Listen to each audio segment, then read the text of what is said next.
Orang yang mempunyai ibu yang salah didik, engkau harus sadar, engkau bukan hanya milik ibumu.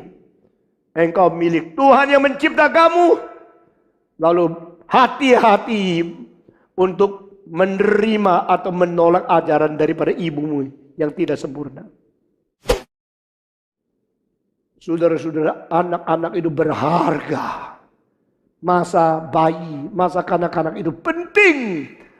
Pentingnya sampai anak Allah pun datang ke dunia mengalami dikandung, dilahir, jadi bayi dan jadi anak-anak. Kalau masa anak-anak itu tidak penting, Yesus langsung turun menjadi manusia yang sudah dewasa. Dia mengajar dengan kuasa seperti malaikat mengunjungi dunia. Tapi Tuhan tidak pakai cara itu. Tuhan minta anak yang tunggal dikandung di dalam rahim seorang perempuan yang suci yang dipanggil. Dia meminjam rahim Maria, anak darah yang kudus, anak darah yang belum mengenal seks. Dipinjam kandungan oleh Roh Kudus, dinaungi. Lalu Yesus Allah pribadi kedua Tritunggal harus jelma menjadi seorang bayi melalui keadaan janin yang terjadi secara kuasa Roh Kudus. Tanpa sentuh pria kepada wanita. Yang paling cilaka adalah sendiri tidak belajar firman Tuhan. Cuma pakai istilah-istilah menarik. Percaya Tuhan bisa kaya, bisa lancar, bisa sukses. Doa apapun Tuhan dengar. Itu ajaran setan.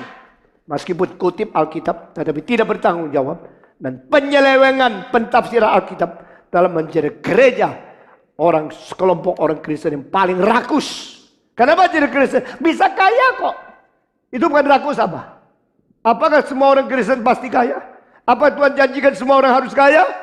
Kenapa harus kaya lalu Lazarus menjadi pengemis? Lalu orang kaya itu masuk neraka? Berdoa sekali lagi.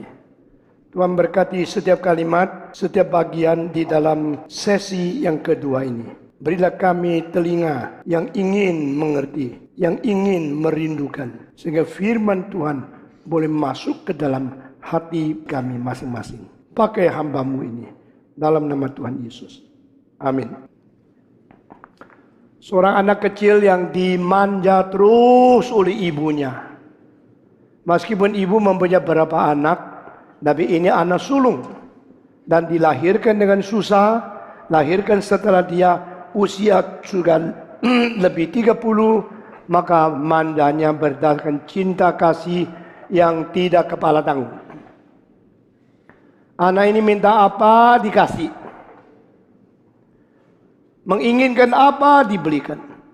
Segala sesuatu dicurahkan untuk memuaskan keinginan anak ini. Akhirnya anak ini tidak pernah puas, tidak pernah bersyukur. Take it for granted. Segala sesuatu diberikan seharusnya. Engkau melahirkan aku sebagai anak, engkau harus memberi. Saya mau apa, mesti kasih. Makin lama makin keras, makin lama makin liar. Makin lama makin berani. Dan akhirnya mamanya takut sama dia. Karena sudah menjadi besar. Tubuhnya 2 kali besarnya mamanya. Mamanya yang takut anak. Waktu kecil kalau saya pukul. Sekarang dia balas. Kalau mama tidak dengar saya pukul. Akhirnya anak ini makin liar. Makin buas. Ikut geng. Dan ikut berkelahian, ikut tawuran, dan ikut mencuri, ikut merampok, ikut di dalam masyarakat kegelapan yang sangat jahat. Akhirnya memperkosa orang, mencuri, merampok, membunuh, dan dikejar-kejar oleh polisi. Mamanya tidak bisa apa-apa, cuma mengeluh. Kok akhirnya saya begitu cinta dia jadi begini ya. Justru terlalu cinta, maka jadi begini. Pada waktu engkau mencinta anakmu, seperti seluruh dunia sama kamu sama anak. Pada waktu engkau memanja dia, seperti anugerah Tuhan hanya dimonopoli oleh satu orang. Pada waktu engkau melihat kesalahan dia, engkau mengampuni sendiri. Siapa yang tidak ada kesalahan? Waktu engkau melihat dia mungkin hari depan rusak, nah mungkinlah bisa tahu sendiri kok. Dia sekarang masih kecil, dipukul juga percuma. Nanti kalau besar tahu sendiri. Selalu menghibur, selalu menipu, selalu mengkelabui, cari alasan membenarkan diri, dan waktu yang kejam lewat dengan cepat sehari demi sehari. Pembentukan karakter yang tidak digarap baik-baik makin rusak, makin hancur, makin hancur. Pada saat engkau sadar terlambat, engkau sudah tidak mempunyai kemampuan, tidak mempunyai kekuatan, dan tidak mempunyai kesempatan dan waktu untuk membenahi lagi. Kalau masih diberi kesempatan, diberi waktu, mungkin engkau sudah tidak berwibawa. Apa yang kau katakan dianggap angin, dianggap sepi, dianggap tidak penting. Itu sebab saya tambah satu kalimat.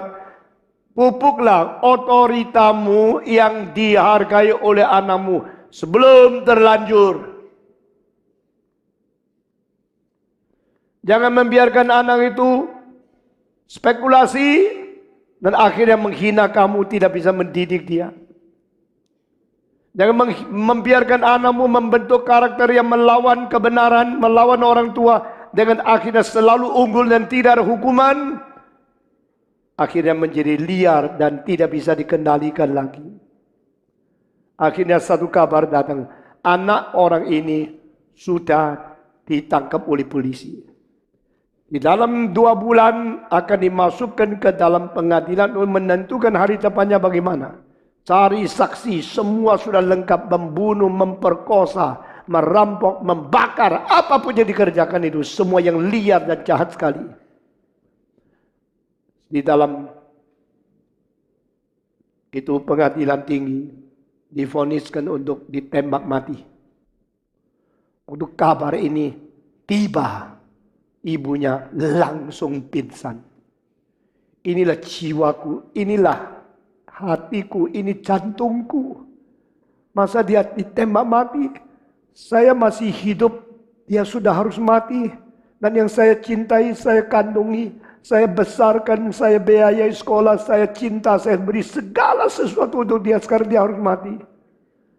Mulai hari itu dia tidak bisa hidup dengan baik.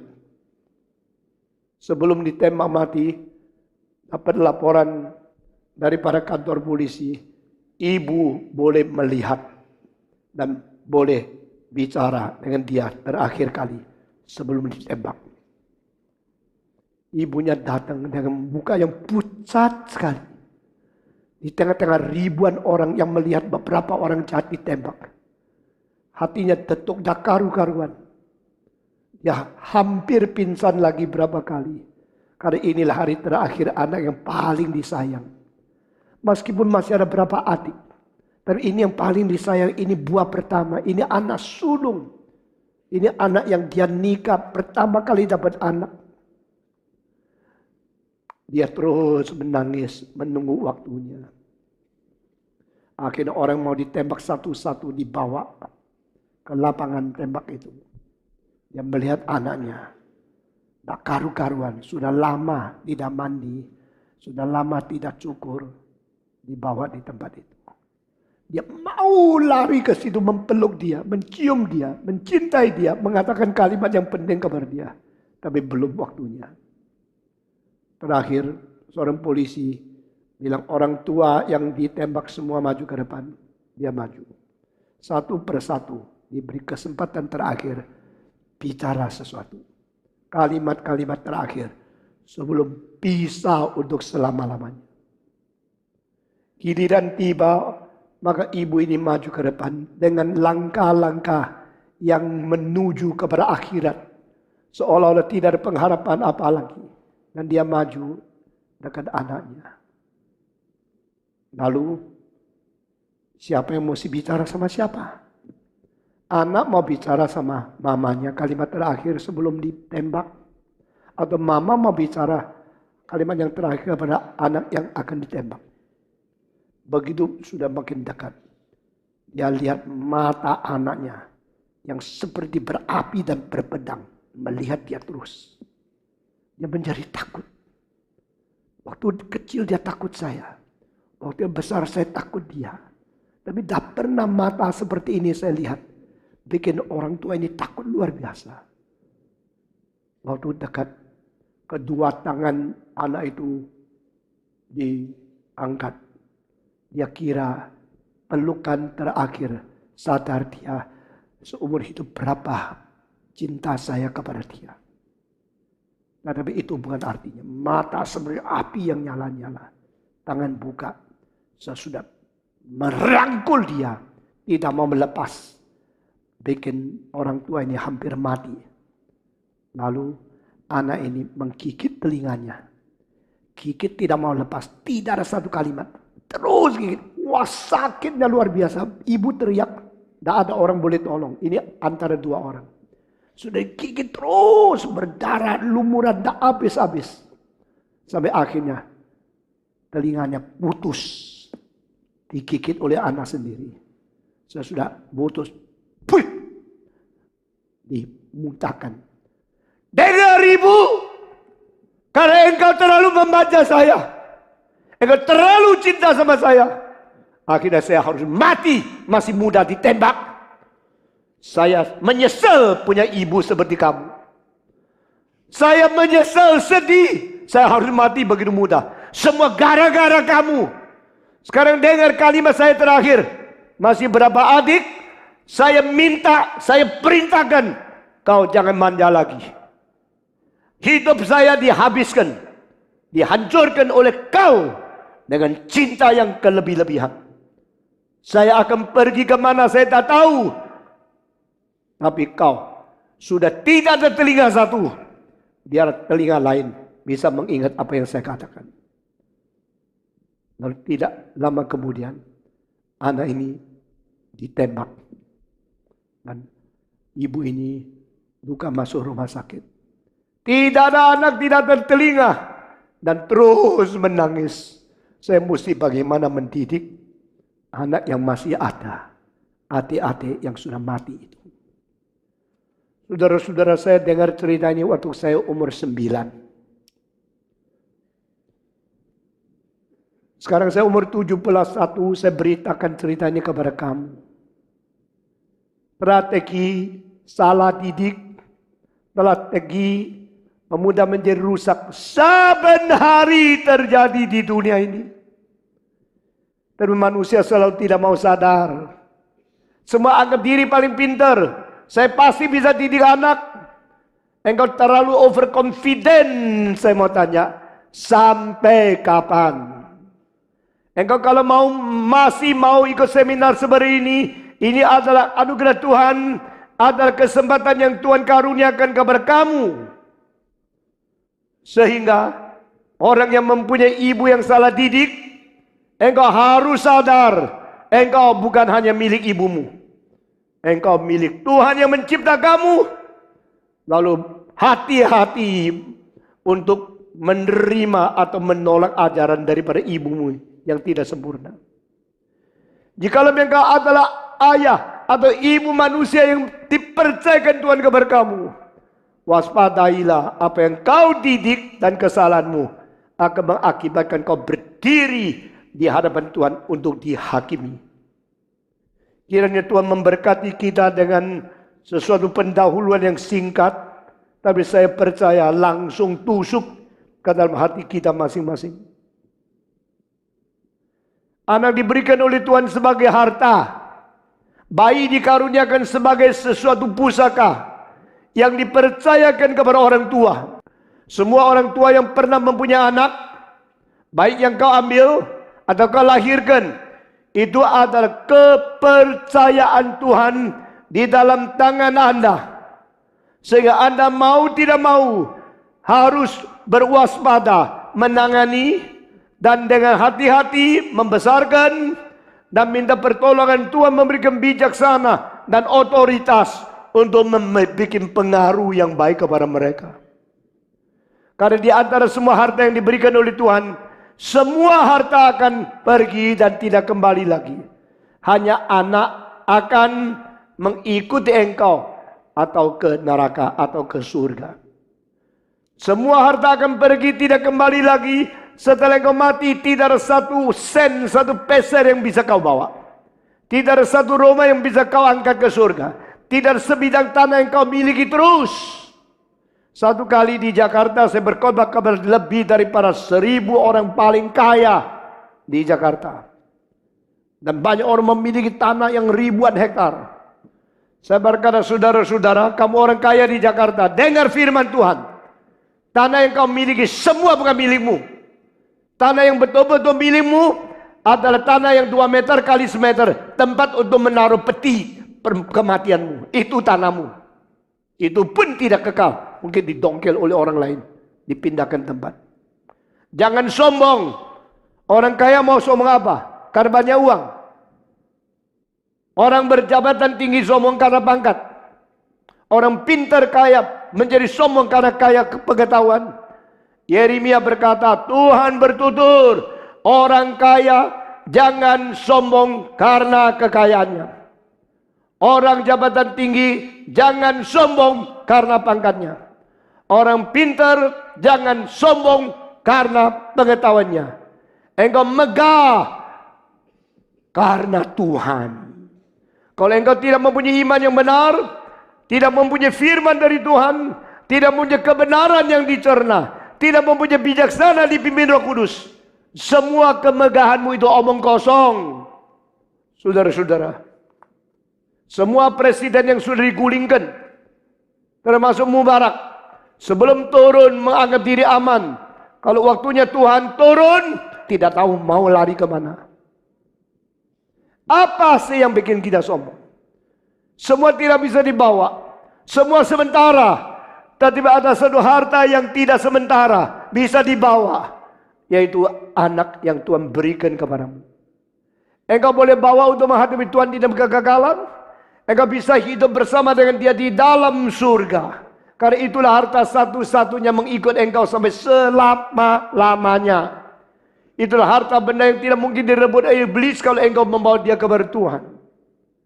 Mari kita mengerti berapa serius, berapa krusial, berapa penting adalah harta yang bersifat anak, yang berstatus keturunan.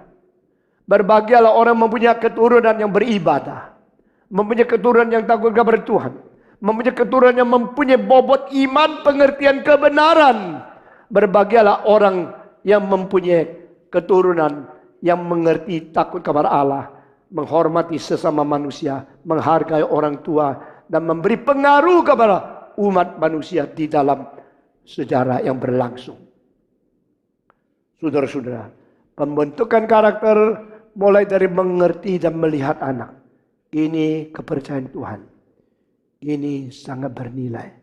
Saya tidak boleh main-main. Menghadapi anak seperti mainan sendiri? Tidak. Menghadapi anak seperti harta yang harus dipertanggungjawabkan di hadapan Tuhan. Anything you say, anything you behave, anything you teach to them will affect the relationship between you and God in the day of judgment. Bolehkah sembarangan ngomong sama anak? Tidak boleh. Bolehkah sembarangan mengajar anak? Tidak boleh. Bolehkah sembarangan mempunyai pengaruh yang tidak baik kepada anak? Tidak boleh. Seorang anak kecil yang suka nonton DVD dan VCD porno, waktu ditanya, kenapa? Kenapa engkau kok bisa cari ginian, nonton ginian? Habis satu kali, papa saya sama mama saya pergi tamasya. Mereka 7 hari tidak di rumah. Saya masuk kamar geledah. Ternyata papa mama selalu nonton film seperti itu. Maka saya meskipun cuma umur 13, saya juga putar coba-coba. Waktu lihat, wih, perempuan yang tidak pakai baju bagus loh. Lalu waktu mereka main, itu merangsang sekali. Saya mulai ketagihan. Dan saya mulai cari kawan. Ternyata kawan-kawan juga begini. Dan antara kawan-kawan, sebagian juga karena menemukan papa mamanya nonton ginian. Lalu mereka mulai bikin kelab. Sudah bikin kelab. Dan mereka mulai nonton. Sudah nonton terangsang. Mereka bilang, terus nonton terangsang mana bisa. Cari yang asli dong. Maka cuma lihat bayang-bayang saja. Kumpulin duit, pergi cari pelacur. main sendiri. Ternyata papa mah egois ya. Sendiri main boleh, saya tidak boleh. Dari kecil dikerasin. Tidak boleh, tidak boleh. Itu semua pengajaran pura-pura. Mereka sendiri nonton ginian. Mereka kamar tutup main di dalam. Tapi kita dikerasin, dianiaya seperti begini. Remaja-remaja tidak bisa menganalisa motivasimu apa. Kenapa mereka tak boleh, kamu boleh. Mereka tidak mempunyai kecukupan bijaksana untuk mengetahui belum waktunya dia. Mereka cuma tahunya mereka manusia harus bebas. Saudara, bagaimana membentuk karakter? Saya kasih tahu terus terang, sulit. Membentuk karakter manusia sulit. Lebih sulit dari memanjat gunung Himalaya. Lebih sulit daripada bangun rumah yang besar. Orang Tionghoa mengatakan, 10年树木, 100年树人. For planting one tree, you need 10 years to be patient, to wait until its growth. But to plan the character of a human being, you need wait for 100 years. 10年树木, 10, 100. Mau membangun satu karakter manusia perlu 100 tahun. Membangun sebuah pohon itu hanya perlu 10 tahun. Apalagi engkau kira 6 jam di sini terus bisa membentuk karakter? Apalagi 6 jam potong setengah jam lambat jadi 5 jam setengah. Lalu masuknya lambat-lambat. Saudara mau apa? Kalau engkau anggap ini penting, anggap ini serius, anggap ini berharga, anggap ini begitu bertanggung jawab, mari kita dengar baik-baik. Dan setiap kalimat itu dicerna, karena tidak ada satu kalimat yang saya bermotivasi main-main menyenangkan kamu. I never serve to please you. Aku tidak pernah melayani Tuhan untuk menyenangkan pendengarku. Aku tidak pernah berani mengatakan kalimat dengan cara menipu. Aku tidak berani dengan sendiri tidak jalankan dan tidak berusaha menjalankan lalu mendidik orang lain. Itu bukan karakter Stephen Tong. Itu bukan panggilan Tuhan kepada saya. Saya seperti apa yang dikatakan Paulus, dengan jujur menjadi hamba Tuhan. Dengan sungguh-sungguh memberikan pertuturan. Dengan hati yang murni dan sejati memperkenan kepada Tuhan. Menganjur dan menasihati pendengarku. Supaya ikut berjalan di dalam firman Tuhan. Saudara-saudara, anak-anak itu berharga. Masa bayi, masa kanak-kanak itu penting. Pentingnya sampai anak Allah pun datang ke dunia mengalami dikandung, dilahir, jadi bayi dan jadi anak-anak. Kalau masa anak-anak itu tidak penting, Yesus langsung turun menjadi manusia yang sudah dewasa. Dia mengajar dengan kuasa seperti malaikat mengunjungi dunia. Tapi Tuhan tidak pakai cara itu. Tuhan minta anak yang tunggal dikandung di dalam rahim seorang perempuan yang suci yang dipanggil.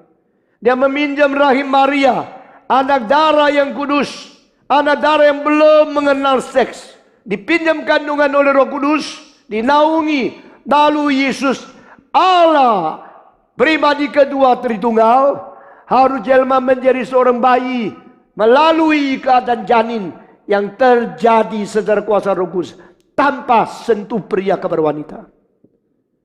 Ini berarti Allah begitu menghargai anak.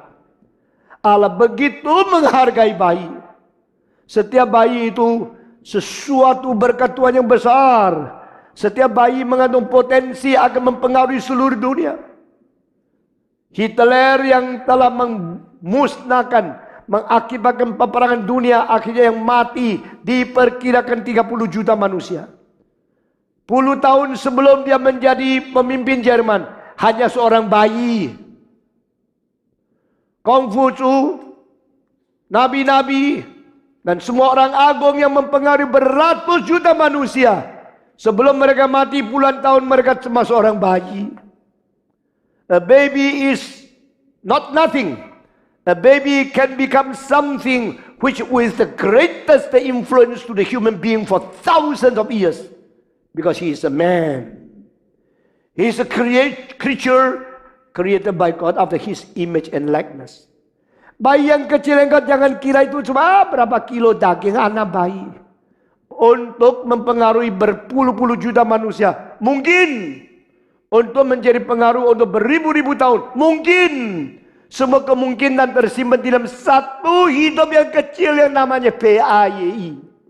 Bayi yang kecil mungkin mempunyai pengaruh kepada ratusan juta, ribuan juta manusia. Saudara-saudara, abad ke-20 karena ada seorang namanya Hitler, lebih dari 30 juta manusia mati. Tapi pada waktu saya berada di Ukraina, saya berada di Belarus, dan saya di Rusia, berkhotbah pimpin KKR di situ. Orang Uni Soviet mantan, orang Rusia sekarang, orang Belarus dan Ukraina berkata kepada saya, sebenarnya yang mati bukan 30 sampai 35 juta. Karena pada waktu peperangan dunia masih ada 30 lebih juta manusia mati yang tidak dilaporkan ke dunia luar oleh pimpinan dari Stalin. Saya bilang, kenapa mungkin jadi? Pak Stephen Tong engkau tidak tahu. Waktu orang-orang dari Jerman datang perang dengan orang Rusia. Orang Rusia tidak membela Rusia, membela Jerman. Saya bilang, masa? Kenapa begitu? Karena waktu itu orang-orang di Belarus, orang di Ukraina, di Kazakhstan merasa waktunya mereka lepas diri dari Moskow. Cara terbaik adalah sekongkol sama luar negeri lalu membunuh orang Rusia. Sehingga banyak yang tidak dibocorkan rahasia. Banyak yang tidak diberitahu ke dunia luar. Sampai tahun 89 Gorbachev yang telah mendapatkan kekuasaan paling besar di Rusia. Sebelum Berlin Wall jatuh, Gorbachev mengumumkan memang itu benar. Pada peperangan dunia yang mati di Rusia ada 30 juta yang tidak dilapor keluar. Berarti kira-kira 65 juta manusia yang mati gara-gara seorang Jerman, Austria aslinya yang namanya Hitler dengan saya berjuang. Dia berjuang akhirnya yang mati orang lain. Demikian timbulnya seorang namanya Mao Zedong. Tahun 20-an mendirikan Partai Komunis. Sampai tahun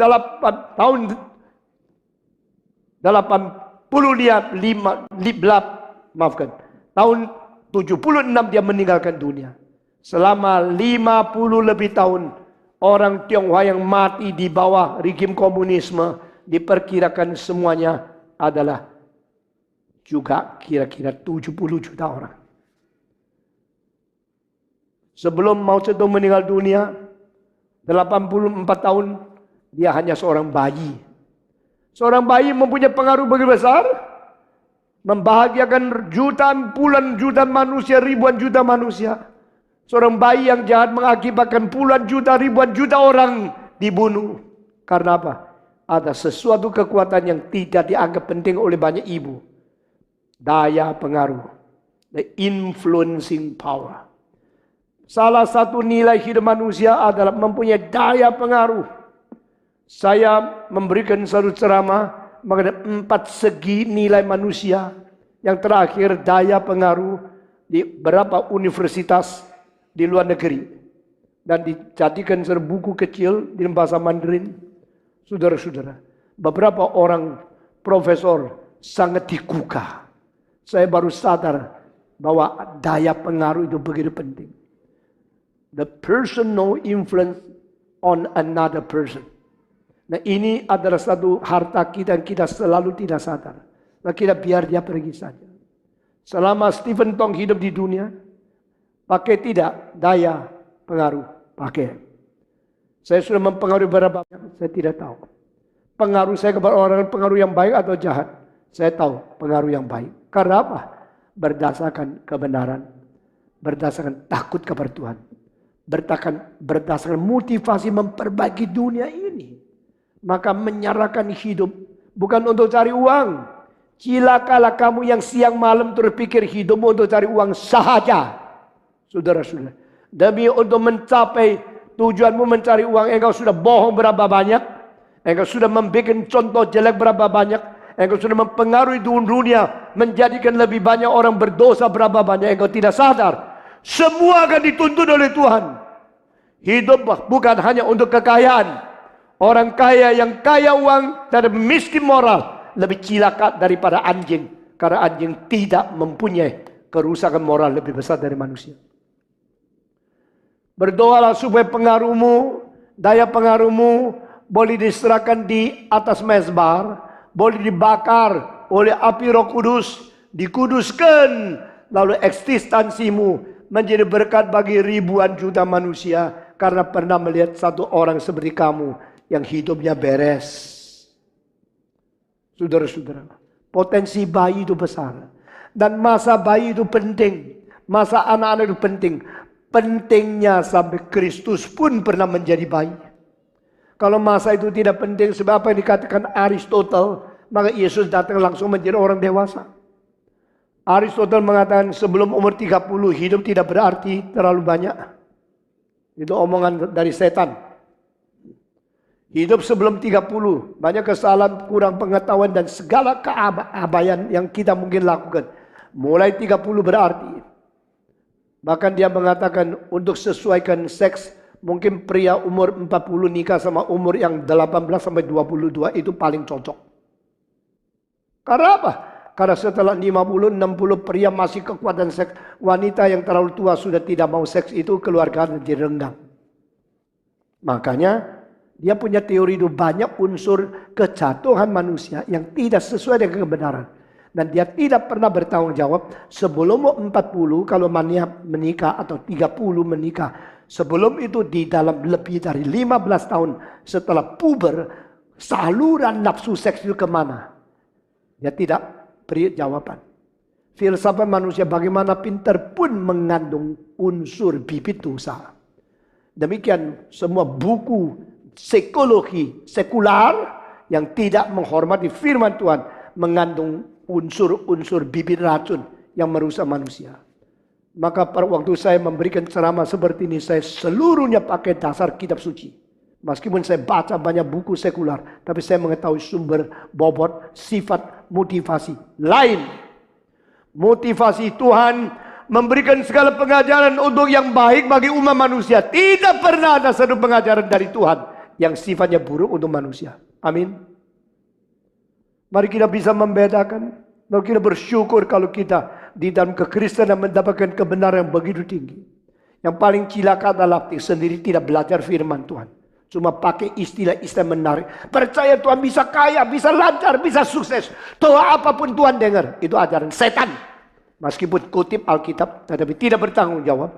Dan penyelewengan pentafsiran Alkitab dalam menjadi gereja.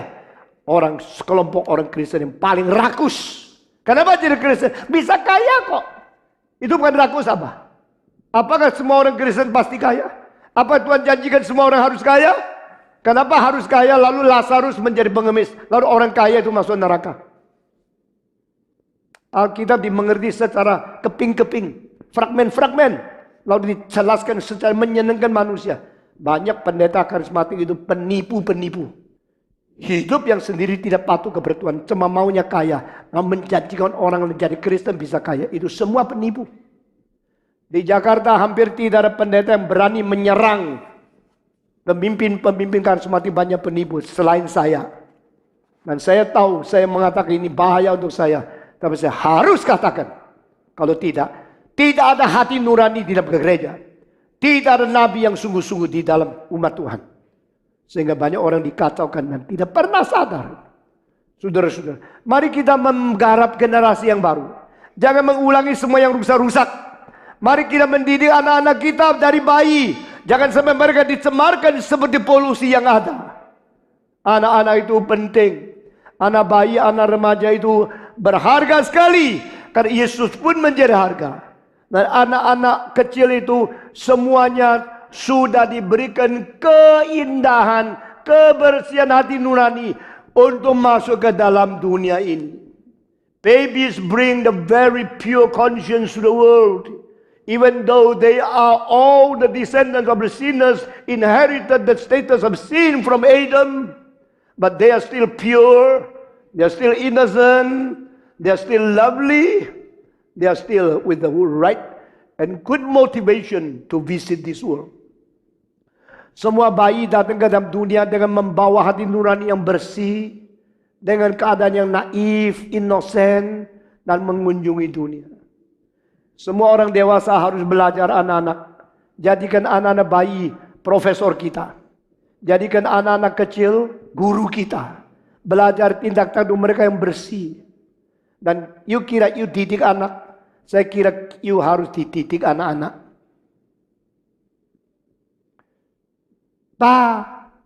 Orang namanya ini datang mencari. Sekarang lagi ketuk pintu di luar. Bolehkah dia masuk? Shh. Bilang sama dia, Papa tidak ada. Anak ini keluar. Maaf ya, Papa bilang dia tidak ada. Dia bilang, kasih tahu saja sama kamu, dia tidak ada. Kenapa kamu kecewa? Saya ngomong gini, kenapa kamu tawa? Karena itulah cermin kamu pernah begini. Dan pada waktu anak kecil mengatakan, Papa bilang dia tidak ada. Lalu papanya dengar. Orang itu, ya sudah, dia pergi. Dipukuli papanya. Kenapa kasih tahu dia kalau saya bilang saya tidak ada? Memang Papa yang bilang kan. Papa bilang Papa tidak ada. Saya coba sampaikan. Sampaikan kalimat kedua. Kalimat pertama tidak usah. Jadi sampaikan Papa tidak ada. Tapi Papa ada kok. Jadi Papa ada enggak? Ada sih ada. Tapi tak usah kasih tahu ada. Bilang aja Papa tidak ada. Goblok. Dipukuli. Anak itu dapat apa? Dapat pengaruh jelek. Dapat contoh tidak jujur.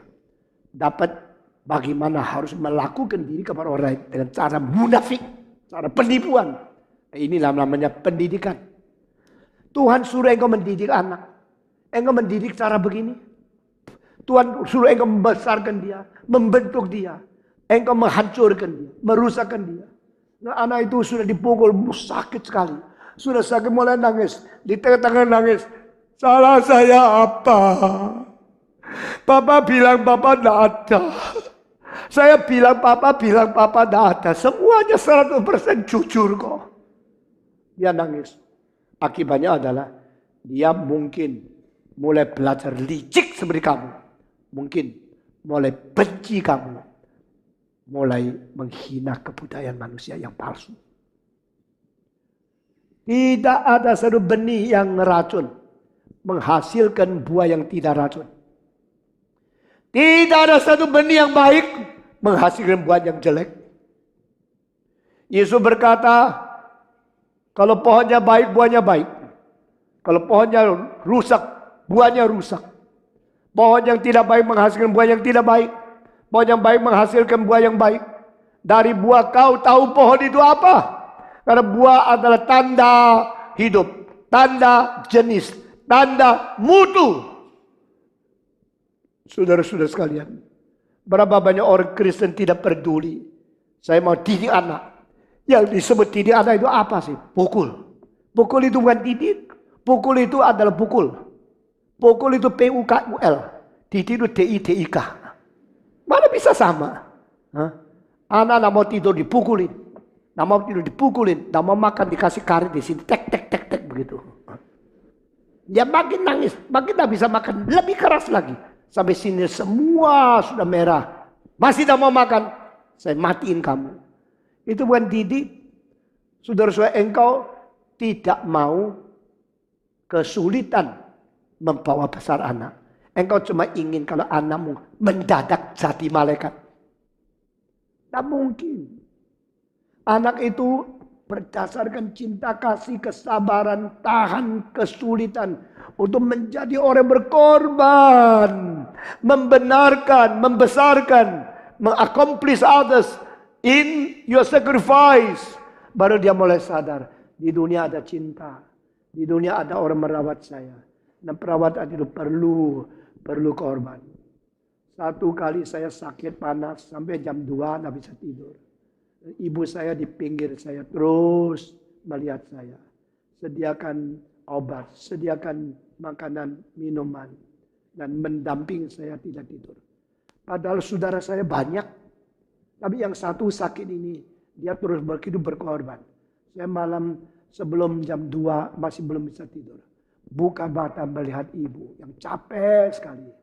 Hati saya tersentuh. She is my mother. She sacrificed. She deny herself. She is good example. Saya tidak bisa ngomong. Tapi dari sedalam-dalam lubuk hati saya respect mama saya. Itu pendidikan. Saudara-saudara jangan menghina anak kecil.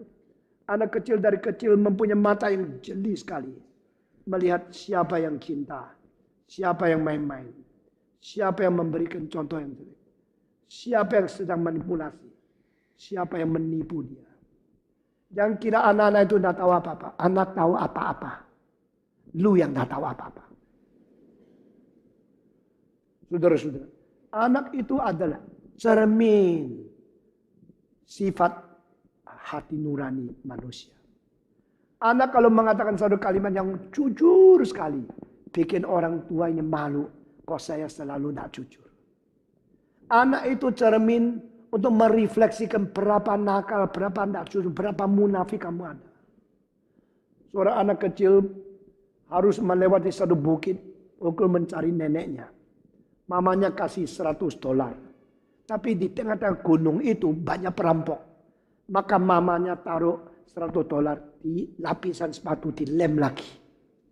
Sehingga dia pakai sepatu, tidak ketahuan dia ada uang. Karena di tengah-tengah sepatu 2 susun itu buka, dimasukin lalu dilem lagi. Jadi engkau aman. Engkau pergi cari nenek. Karena nenek dalam keadaan sakit keras perlu uang. You bawa ini. Dan karena banyak perampok saya pakai cara ini. Anak ini jalan-jalan. Di tengah-tengah pegunungan. Betul-betul ketemu perampok. Perampok bilang, berhenti, mau kemana? Di dalam keadaan menakutkan ini, dia berhenti. Tapi karena dia anak yang baik. Hati nurani bersih. Dia bilang sama perampok, saya mau pergi cari nenek. Jangan halangi saya. Tidak bisa. Saya geledah kantongmu. Semua digeledah, sudah selesai. Tidak ada apa-apa. Sekarang jawab jujur. Adakah sesuatu di dirimu yang engkau belum kasih tahu sama saya? Anak itu ya takut, tapi ya jujur. Masih ada. Di mana? Di sepatu saya. Mama saya ketakutan ada perampok. Maka lem uang di dalam sepatu. Sekarang sudah dilem. Kau jangan tipu saya ya. Enggak, sungguhan kok. Kalau mau buka-buka. Tapi ini untuk nenek yang sakit keras. Mama saya suruh saya bawa. Takut perampok. Padahal ini perampok. Maka lem supaya tidak diambil. Kalau tidak bisa sampai nenek itu sakit keras terus mati. Mama saya bisa setengah mati loh. Inilah kasihan nenek saya sudah tua sakit keras. Perampok itu buka sepatunya kelihatan. Lalu dia mengatakan, tolong jangan diambil ya. Saya bawa ke nenek. Nenek sakit. Dia nangis. Saat ini perampok itu ikut nangis. Karena dia sekarang juga ada hati nuraninya. Dia juga adalah manusia. Dia juga perlu pertobatan. Dan dia mengatakan, nah, karena engkau begitu jujur, saya sangat terharu. Dan saya tidak mengambil. Pergilah. Kiranya nenekmu cepat sembuh. Karena itu lepas. Sekarang tidak bisa dilem lagi. Karena di tengah jalan tidak bawa lem. Dia selempit-selempit di mana saya tidak tahu. Dan dia pergi. Ini cerita-cerita kecil gini. Mengandung satu arti. Anak-anak dasarnya suci. Anak-anak hatinya lurus. Dan jangan membuat mereka rusak. Jangan membiarkan mereka bengkok karena ajaranmu yang salah. Anak-anak itu harta yang Tuhan karuniakan untuk manusia. Kalau tidak ada anak-anak, tidak ada pelestarian umat manusia. Kalau tidak ada anak-anak, pembunuhan secara massal oleh kolektif. Rakyat bangsa yang membunuh sekarang bagi banyak. Engkau hamil, ketakutan, gugur. Itu pembunuhan. Engkau main seks, ketahuan, sudah tidak lagi haid. Engkau mencari gugur. Itu pembunuhan. Sudah berapa banyak dosa yang kau lakukan. Anak itu kalau tidak dibunuh, kalau dia lahir mungkin jadi presiden. Siapa tahu. Mungkin menjadi penyair yang besar, mungkin filosof, mungkin teolog, mungkin penginjil. Engkau begitu berani membunuh. Karena engkau tidak mau bertanggung jawab. Hanya karena mukamu takut malu. Karena takut orang tanya, di mana ini papanya? Engkau tidak bisa jawab. Lalu engkau jalan pintas. Bunuh aja. Suruh dokter gugurkan. Dokter-dokter yang tidak ada hati nurani. Asal dikasih duit sudah mau menggugurkan. Besok akan dihukum Tuhan double. Saudara-saudara. Karena dokter sebelum jadi dokter harus berjanji. Bukan membunuh. Tapi menolong orang. Di ambang pintu kematian. Pada waktu dia sakit dan sebagainya. Dunia sudah terlalu rusak. Manusia sudah terlalu jahat. Bagaimana kita mendidik anak kalau kita tidak menjadi contoh? Anak itu cermin jiwa yang suci harus bagaimana? Jiwa yang baik harus bagaimana? Anak itu nabi, menegur dosa kita dengan kejujuran yang tidak berbicara. Begitu lihat anak, terus lihat, engkau akan malu karena engkau begitu tidak layak menjadi guru mereka. Karena mereka telah tidak melihat menjadi guru kita. Engkau makin lihat anak, makin tersentuh oleh kuasa Tuhan.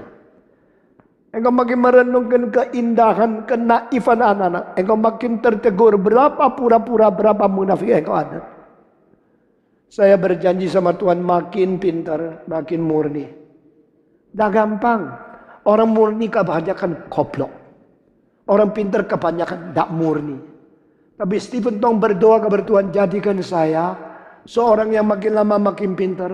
Tapi terus memelihara makin lama makin murni. Kalau tidak mungkin untuk orang lain, biar mungkin untuk saya. Karena saya sudah janji sama Tuhan. Di New York ada seorang sengaja undang saya makan. Sengaja lalu makannya 1 jam. Tanya banyak-banyak hal. Saya kalau tahu mau ditanya gini, lebih baik tak makan. Masa suruh makan 1 jam, makannya tidak ada waktu, tanya jawab. Itu bukan makan. Kalau bayar makan dia yang bayar. Tapi saya tidak bisa makan terus tanya. Itu tanya jawab. Pribadi lagi. Kalau saya jawab ribuan orang lebih kamguan kan. Banyak orang dapat berkata ini karena dibayar terus suruh jawab terus dia pribadi. Sesudah selesai 1 jam dia mengatakan sekalimat. Maafkan hari ini kami sengaja undang kamu makan. Ada tujuan lain. Wah saya jengkel mau tempelin dia. Boleh saya tanya tujuan apa? Kita mau tahu orang sepintar kamu hatinya masih jujur. Kurang ajar ya. Menguji saya.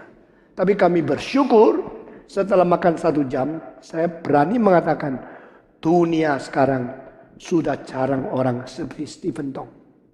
Pengetahuan begitu limpah, begitu pintar, tapi hatinya masih bersih sekali. Kami sangat bersyukur. Kami dapat contoh dan kami harap kami suka belajar. Khusus di New York. Terlalu pentingkan profit. Orang yang demi mendapatkan profit, menjual diri, menjual orang lain, menjual kebenaran banyak.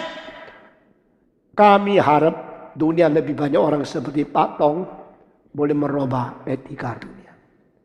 Ya saya pulang sudah makannya kurang banyak, ngomongnya banyak, capek sekali. Malam itu saya berdoa Tuhan, harap lebih banyak orang yang baik Tuhan bangkitkan di dunia. Anak kecil udah bernilai karena Yesus menjadi anak kecil. Anak kecil udah bernilai karena mempunyai pembawaan yang bersih untuk mengingatkan dunia. Anak kecil itu sangat indah. Karena mereka bisa mempengaruhi banyak orang dewasa. Menggugah hati nurani mereka. Tapi jangan lupa. Anak kecil itu sangat bahaya. Karena terlalu naif. Sehingga orang yang mempengaruhi mereka. Gampang sekali masuk ke dalam pintu mereka. Seorang sekul namanya Palmer. Dia mengatakan every child has one secret door. Open for those who know how to get in. But that door is not open for people who do not know how to get in their life. Setiap anak itu ada sehelai pintu yang terbuka untuk orang yang mengerti bagaimana menemukan dan bagaimana masuk. Tetapi tidak selalu buka untuk siapa saja. Saya baca kalimat itu, saya sangat terharu. Ternyata saya selalu menguji bayi orang lain. Saya kalau mau gendong, mesti berapa lama? Bayi itu di mama. Yang kami lucu ya, wah dia senang.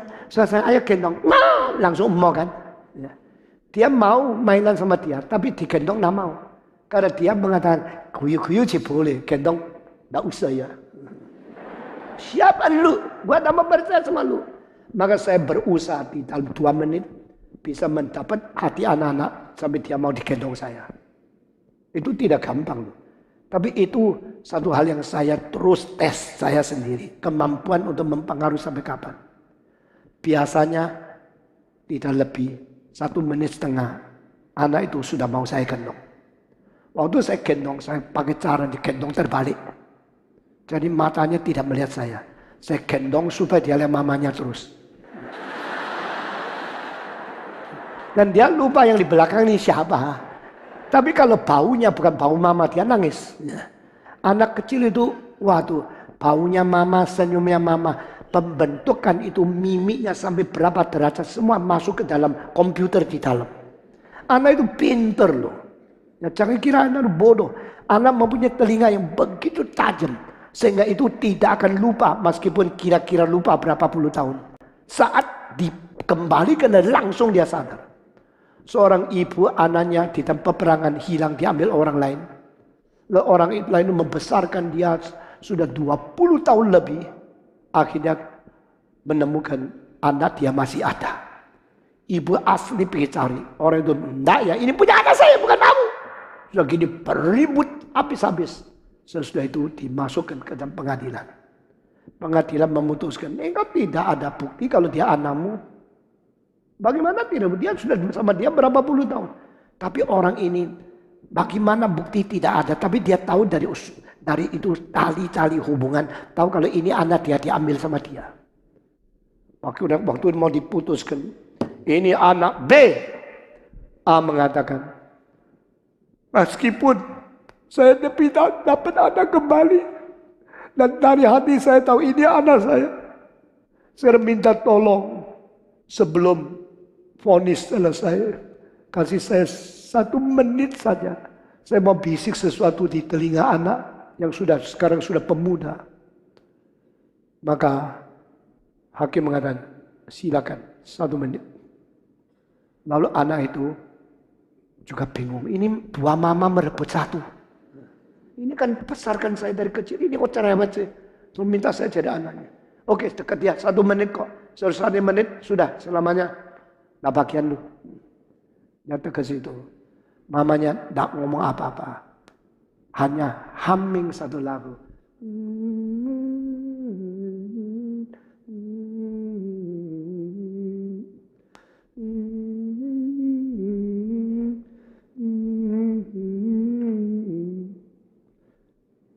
Pemuda ini langsung jujur karena marah. Dan dia bilang sama hakim. Ini mamaku. Sekarang saya ingat waktu saya masih bayi, saya benar dengarnya lagu ini. Lagu tidak pernah keluar dari mulut mama ini. Ini mamaku. Jangan kira anak itu bodoh loh. Anak itu pintar luar biasa. Anak itu mempunyai ketajaman. Baik bau, baik suara, baik tabiat, baik mimik. Semua dikomputerisasikan ke dalam jiwa dia. Engkau tidak bisa sembarangan terhadap anak. Biar engkau sungguh-sungguh baik-baik terhadap anak-anak. Kalau Tuhan memberikan anak kepada engkau menjadi pengasuh yang betul-betul bertanggung jawab. Saudara-saudara, kalau saya mau bicara tentang anak-anak dan bagaimana membentuk karakter mereka, banyak yang saya harus bicarakan. Sekarang lebih sedikit akademis, kita bicara tentang warisan hereditas pada anak-anak. Anak-anak itu dilahirkan oleh orang tuanya, maka anak-anak mau tidak mau mewariskan sifat orang tuanya. Mewariskan sifat orang tuanya di dalam segi apa? Saudara-saudara, mewariskan hereditas di dalam segi pertama, segi fisik. Nah, jangan lupa ya, kalau papanya gede, mamanya gede, anak kecil itu jarang.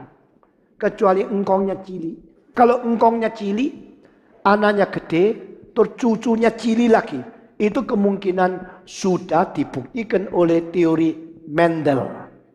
Tahu Mendel? Mendel. Mendel seorang Austria yang dia menemukan bibit daripada hereditas itu kadang-kadang tidak langsung di dalam generasi yang paling dekat. Kadang-kadang terpendam sampai berapa generasi baru muncul. Seorang Amerika putih sekali mencari seorang jodoh yang putih sekali. Kalau gini mestinya anaknya jadi pucat sekali begitu kan. Ini orang putih menikah sama perempuan yang putih, lalu saling mencintai, sungguh-sungguh akrab, sungguh-sungguh manis, sungguh-sungguh intim sekali. Tetapi suami kadang-kadang mesti diutus oleh company-nya keluar. Lalu 1 tahun kemudian lahir. Waduh, si suami ini begitu terangsang, begitu terkesan. Nyonya saya mau lahir. Dibawa ke rumah sakit. Lalu waktu lahir, dia langsung kaget. Anaknya hitam. Waktu dia gendong anak itu, mulai hatinya dingin menjadi seperti kulkas. Melihat istrinya, ternyata lu main sama orang lain. Engkau begitu intim sama saya. Saya putih, kamu putih, kau bisa hitam. Ayo, apa itu? Tapi dia sungkan ngomong terlalu keras sama istrinya. Cuma kecewa yang tak bisa ditutup. Oke, kita sudah dapat anak. Tapi anak warna lain. Anak dari mana saya juga tidak tahu. Istri nangis. Bagaimanapun saya jujur, saya setia. Saya tidak pernah sama orang lain. Itu honeymoon hari ia sudah finish. Tidak ada kepercayaan lagi. Mulai hari itu hidup seperti di neraka. Peperangan dingin. Sesudah itu mereka pergi dokter. Dokter, kenapa begini? Waktu itu belum ada cara DNA untuk membuktikan anak siapa. Karena itu kira-kira 90 tahun yang lalu. Ini terjadi sungguh-sungguh. Lalu akhirnya dokter bilang, ya kalau engkau putih, dia putih, anaknya hitam-hitam, ya saya mau selidiki nenek moyangnya. Karena dokter itu sudah belajar teori Mendel. Maka dia selidiki. Akhirnya dia memberi jawaban, istrimu mungkin tidak menyeleweng. Kenapa? Kalau tak benar hitam. Dia bilang, jangan terlalu mudi. Enggak, tenang aja. Saya menemukan generasi sebelum dia ke-7. Nenek moyangnya pernah nikah negro. Apa hubungan sama saya? Kalau nenek moyang generasi 7 menikah sama negro, kenapa saya tidak dapat anak yang hitam? Dia jawab, menurut teori Mendel itu mungkin. Sehingga bibit itu berada di dalam hereditas yang baru menjadi kelihatan beberapa generasi kemudian. Saya juga belajar Mendel dan saya melihat itu chart daripada semacam tawon yang menikah sama tawon yang lain. Lalu bagaimana berubah? Menurut berapa generasi berubah? Berapa kembali lagi? Itu semua mungkin. Itu sebab-sebab saya minta sudah perhatikan. Anak-anak kita mendapatkan hereditas secara fisik. Hereditas secara fisik sehingga gemuknya, kurusnya, DNA-nya, kromosomnya, sama ciri-ciri khas suka sakit apanya itu ada dalilnya. Setelah DNA ditemukan dengan pasangan yang disempurnakan sudah semua terbongkar, dia punya kode. Ternyata yang ke-13 kalau lemah sakit apa sering masuk tubuhnya. Ke-6 ke-25 kalau kelemahan mungkin mendapat penyakit daripada semacam penularan apa. Ini semua sudah makin lama makin diketahui. Manusia makin lama makin mengetahui rahasia-rahasia. Dan saudara-saudara, saya sudah undang seorang yang paling pintar di dalam kedokteran dan paling pintar di dalam dunia medis di seluruh kalangan Asia. Orang yang mengajar di Leeds University. nanti tanggal 30 atau tanggal 29 bikin seminar di Jakarta. Itu untuk Christian Ethics and the Modern Medical Achievement. Ini adalah seorang profesor, doktor, double, PhD dari Cambridge dan dari Oxford di Leeds University. Nanti kapan-kapan ada seminar kita beritahu kepada you lagi. Nah saudara-saudara, sehingga unsur dari fisika turun itu tidak bisa dilarikan. Lalu unsur fisika termasuk apa? Termasuk tubuh, termasuk ciri khas kelemahan, dan termasuk juga akan umur. Mau tahu seorang kira-kira umurnya berapa? Dihitung dari 6 orang ditambah jumlahnya dibagi 6. Itu kira-kira umurnya dia. Papamu umur 84, mamamu umur 48, mamanya mama umur 50, papanya mama umur 60, papanya papa umur 70, papanya mama 90. 6 orang ini papa, mama, papanya papa, mamanya papa. Lalu papanya mama, mamanya mama. 6 orang dikumpulkan dibagi 6. Itu kira-kira umurmu. Kecuali kau bunuh diri. Ya.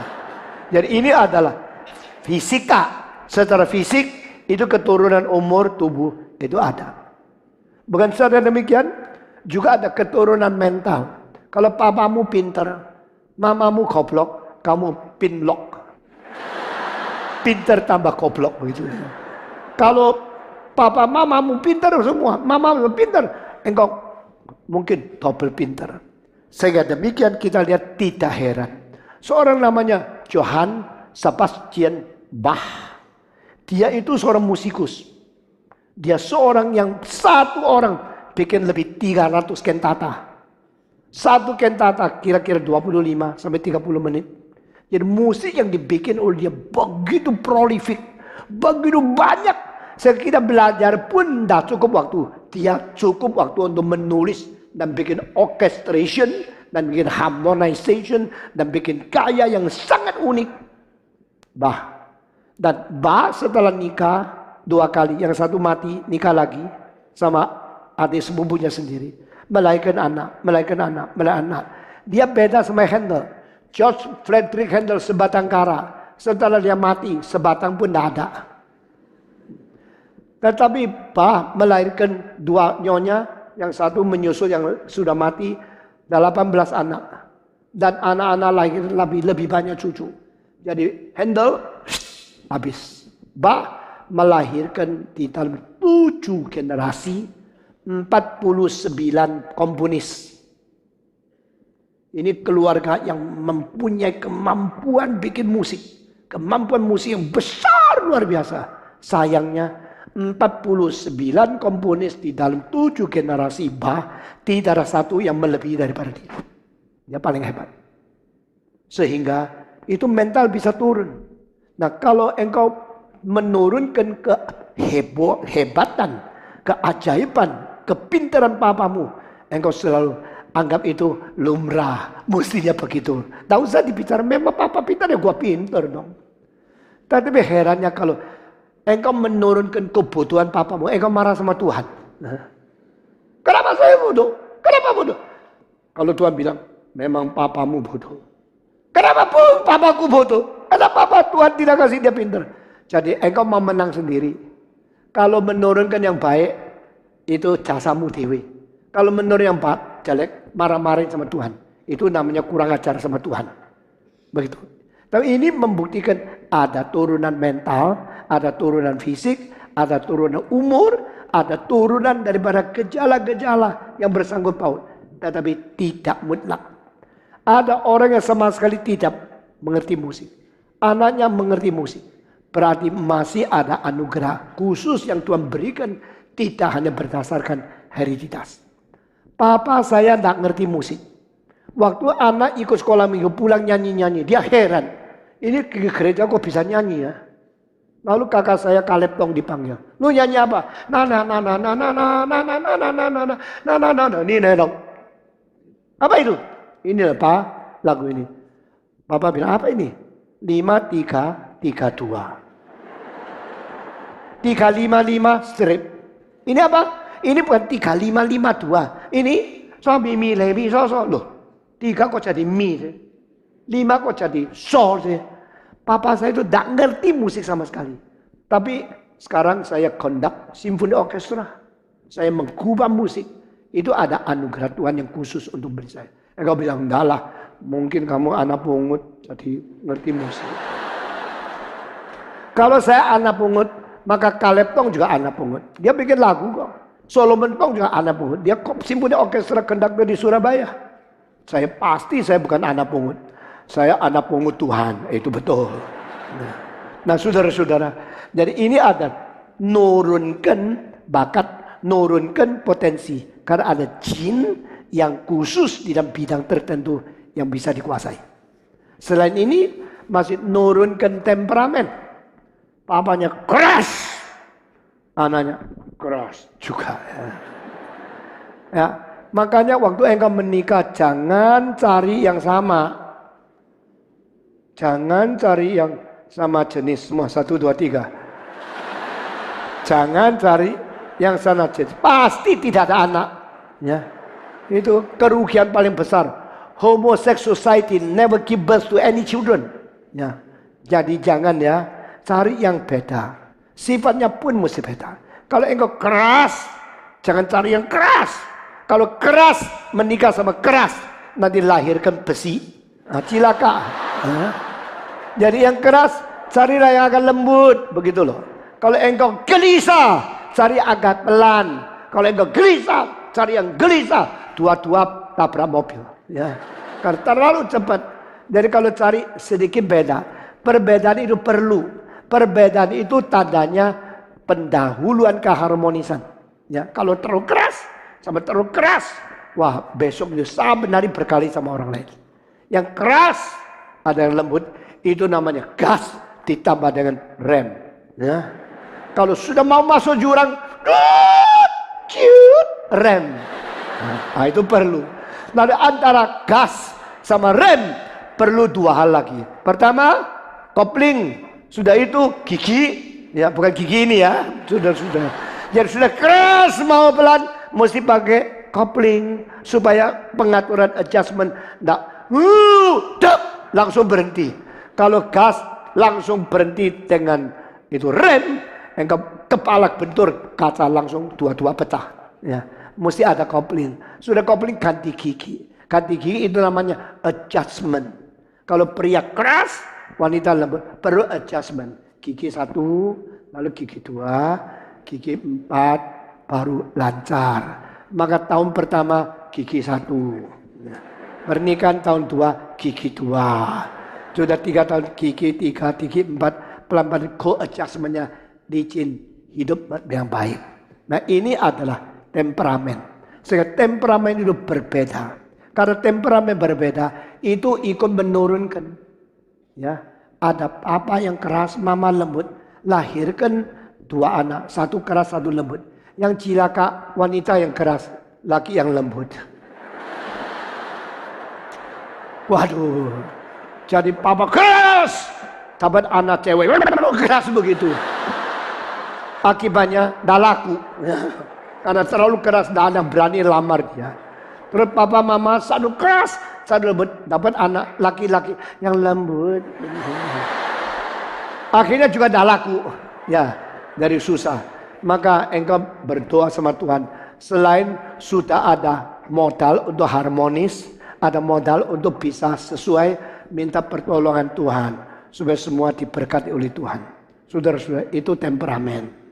Karena ada unsur menurun daripada fisik, daripada temperamen, dari psikologi, daripada mental, daripada kepintaran, maka engkau cari jodoh jangan sembarangan.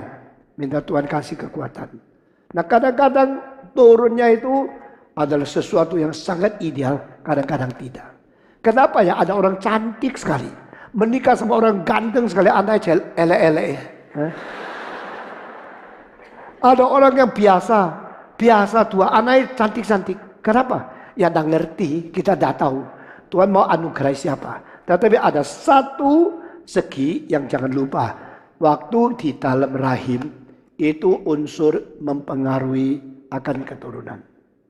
Kalau waktu anak lagi, janinnya lagi membesar di dalam bayi, engkau terus benci orang, anakmu akan menjadi pesimis.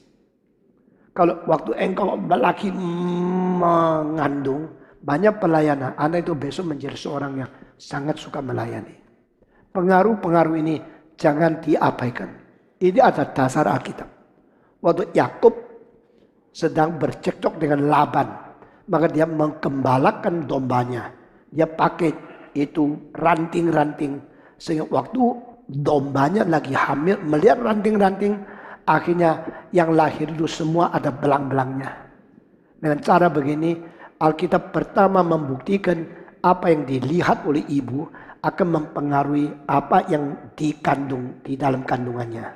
Ya, karena untuk membagi harta terlalu sulit, Yakub sama Laban ambil satu keputusan. Oke, yang lahir kalau polos punya papa, kalau punya belang-belang punya kamu. Oke, ya oke, sudah oke, supaya tidak cekcok. Terus Yakub pikir-pikir, tak kasih ranting-ranting. Jadi waktu itu domba pria lagi menghubungi domba perempuan. Terus lihat, sudah lihat itu, anak jadi belang-belang. Itu namanya pendidikan di dalam kandung. Bukan tidak ada loh.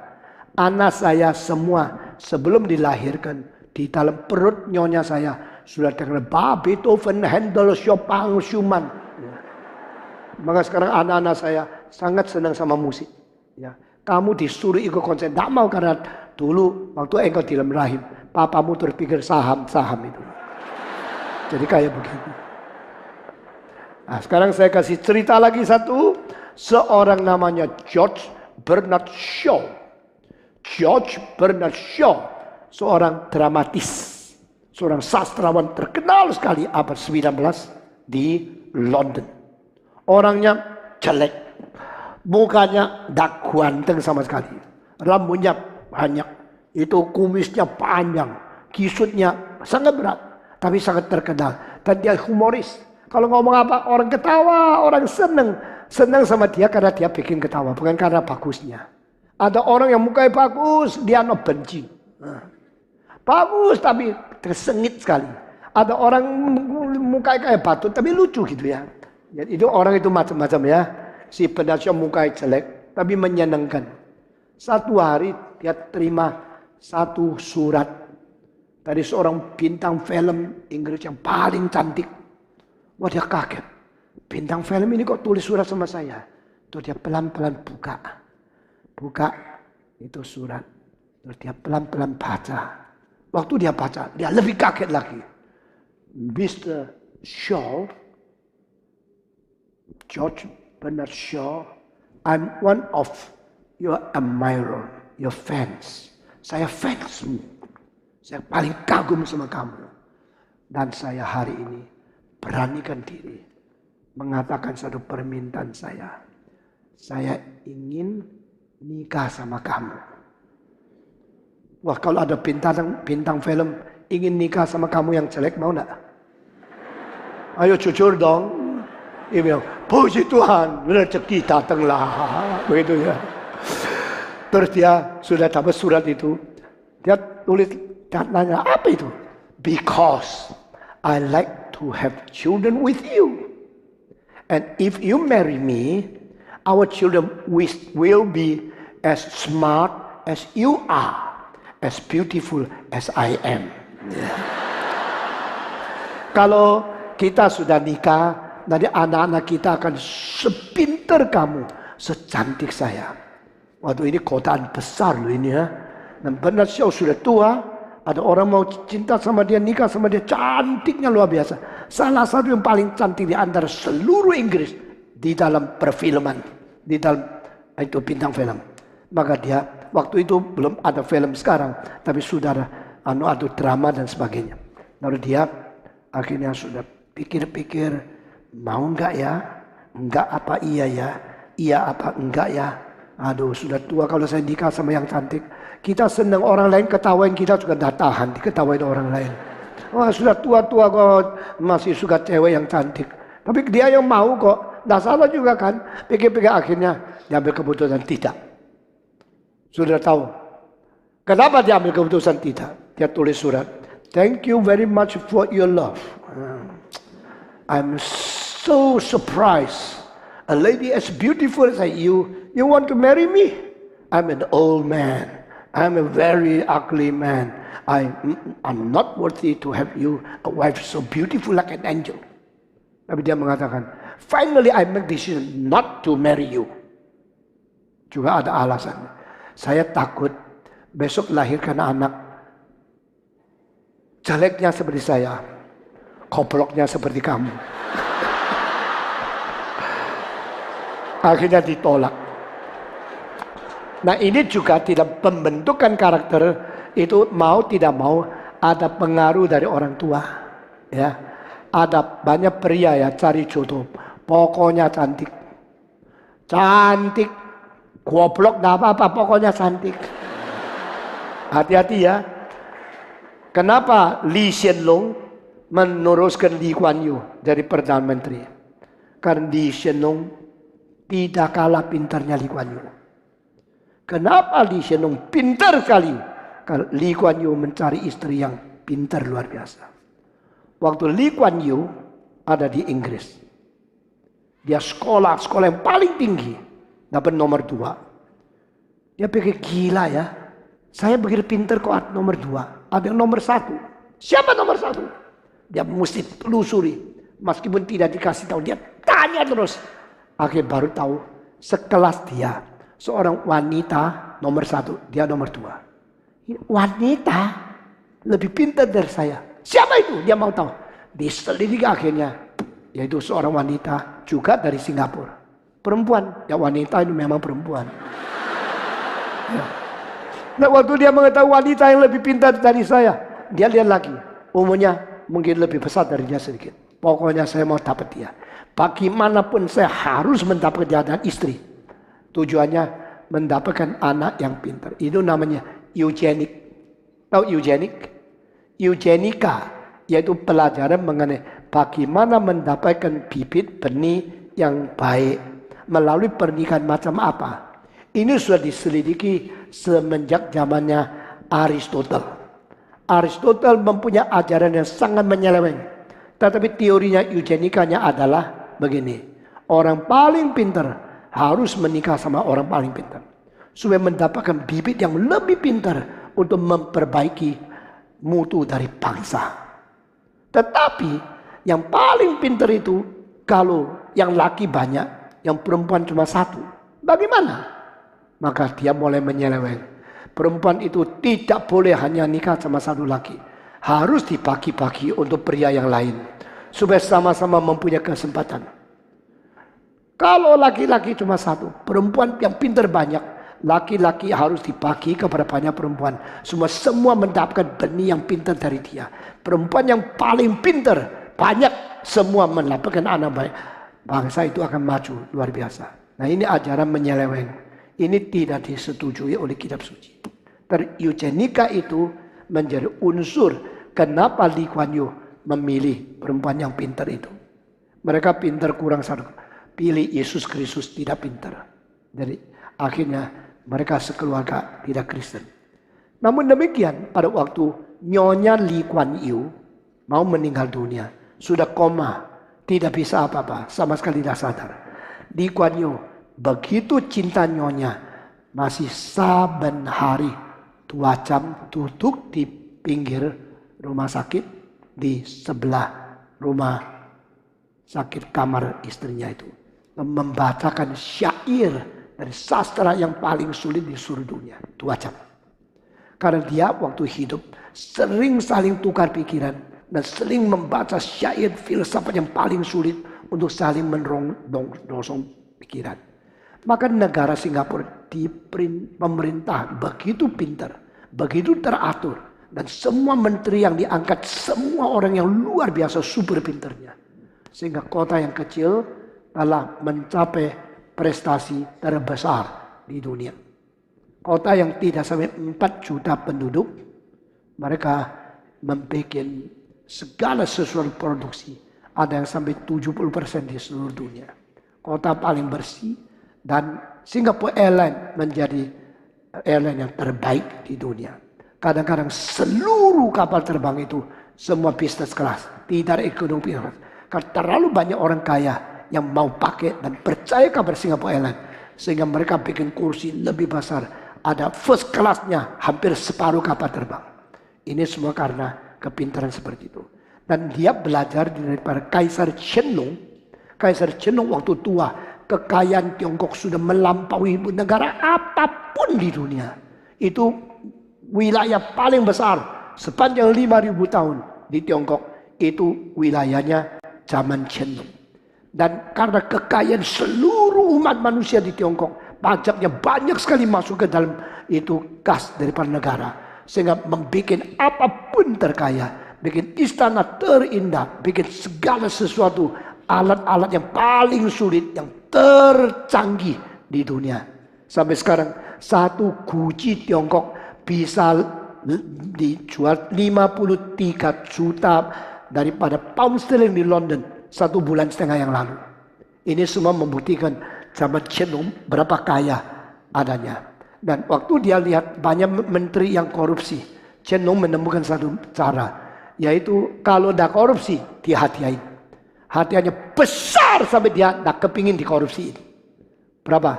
12 bulan, 1 bulan 1 gaji, sampai bulan Desember. Yang tidak korupsi ditambah 100 bulan. Jadi yang tidak korupsi dapat gaji 112 bulan untuk 1 tahun. Yang kelihatan ada korupsi ya cuma 12 bulan, tidak ada tambahan. Dan gaji besar sekali. Orang yang betul-betul tidak korupsi di hatinya begitu besar. Mereka tidak melihat korupsi apapun. Saya kasih 10.000. Apa itu 10.000? Simpan. Karena dia dapatnya 100 juta kok. Buat apa 10.000? Sehingga di negara Qianlong itu korupsi makin sedikit. Tapi ada satu terus korupsi. Namanya Hosen. Dia punya harta pribadi kira-kira 40% seluruh negara. Dan itu semua tahu. Cuma tidak berani apa-apa. Karena dia dengan uang yang banyak bisa membeli bawahnya semua mendukung dia. Seperti sekarang Gaddafi. Tidak gampang dijatuhkan. Karena dia bisa pakai uang yang banyak untuk membeli semua tentara taat kepada dia. Sehingga apa yang disukseskan di Mesir tidak mungkin sukses di Gaddafi. Karena dia akan hancurkan semua. Dia akan bakar minyak, ladang minyak. Dan dia akan membeli semua orang yang taat kepada dia. Supaya tidak dikudetakan. Seperti begini. Tetapi Qianlong pintar. Qianlong setelah memerintah Tiongkok 60 tahun. Dia mengundurkan diri. Tidak sama seperti Queen Elizabeth sampai sekarang tidak mau mundur. Sampai anak kepingin jadi raja tidak mungkin. Begitu ya. Dia bilang, kakek saya 62 tahun jadi kaisar. Saya tidak berani melampaui. Saya 60. Turun. Maka kaisar Qianlong turun setelah 60 tahun. Lalu serahkan kepada anak. Anak itu namanya Jiaqing. Anaknya berani sekali. Tapi selain kurang pintar. Anaknya begitu jadi raja. Tahun pertama bunuh yang koruptor yang besar namanya Hosen.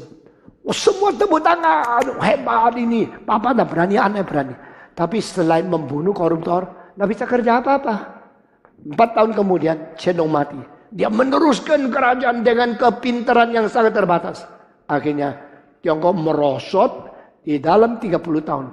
Diserang habis-habisan sama Inggris, sama Prancis. Semua barang paling banyak dirampas. Sehingga sekarang yang dijual di London itu ada rampasan di Istana Tiongkok tahun 1840. Ada lagi 1900. Nah, akhirnya Tiongkok terus menjadi miskin, menjadi lemah. Karena itu. Nah ini keturunan. Ini penting. Jadi kau mau mendidik anak-anak. Kau mesti tahu ini anak-anak menurunkan apa dari papanya. Dia masih punya kemurnian apa. Dia mempunyai kekurangan apa. Dia punya kelemahan tubuh apa. Mental apa. Ditahu. Dari mempelajari semua anak dan karakter mereka. Lalu engkau mendidik mereka di dalam firman Tuhan. Session ini sampai di sini. Mari kita berdoa. Bapa di dalam surga, beri kekuatan kepada kami untuk mencerna, mengerti semua yang diceramahkan, sehingga kami menjadi orang-orang yang sungguh-sungguh menjadi bertanggung jawab di hadapan Tuhan. Dan kami berdoa kiranya pemuda-pemudi yang krisis-krisis yang sedang mengeliling, Tuhan memberikan tekad bulat untuk mau melawan dan mengatasi semua berdasarkan anugerah Tuhan. Dengar doa kami yang kami panjatkan dalam nama Yesus Kristus, penebus dan juru selamat kami yang hidup.